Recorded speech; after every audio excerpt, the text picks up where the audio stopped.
inconsistent to consider Jesus engaged in terminating a life in that way. So maybe he didn't kill or even eat I think we need to wrap things up.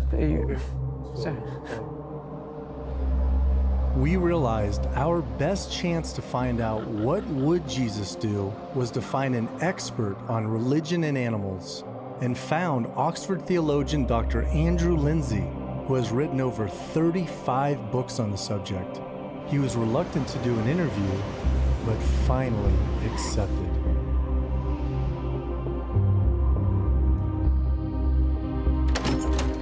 Am I a lamb to the slaughter? Excellent. Do come through. Why have you spent 50 years on religion and animals? Do you want an answer now? Yeah, what's impelled me to stay with the animal issue is that I believe religious people, and Christian people especially, have just lost the plot. Disrespecting the creature is disrespecting the creator.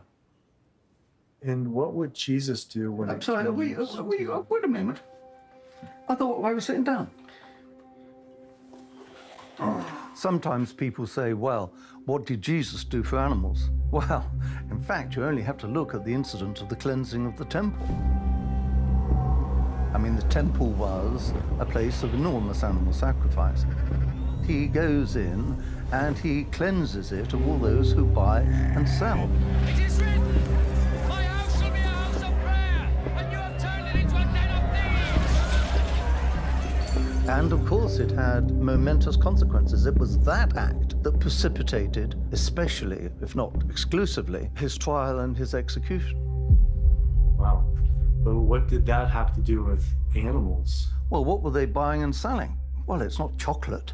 They're buying and selling animals for sacrifice.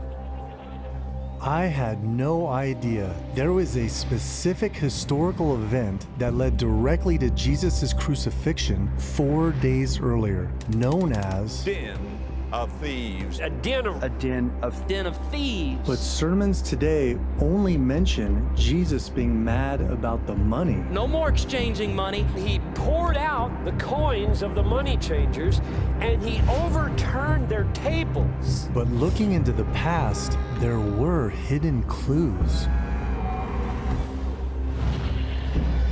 Because the buying and selling of sacrificial animals was what sustained the temple. The truth is that the temple at the time of Jesus was a mass slaughterhouse.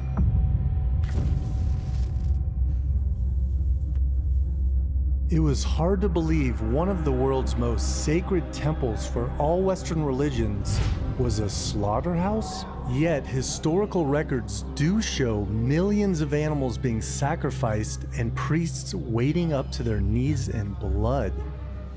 It was time to visit the Holy Land.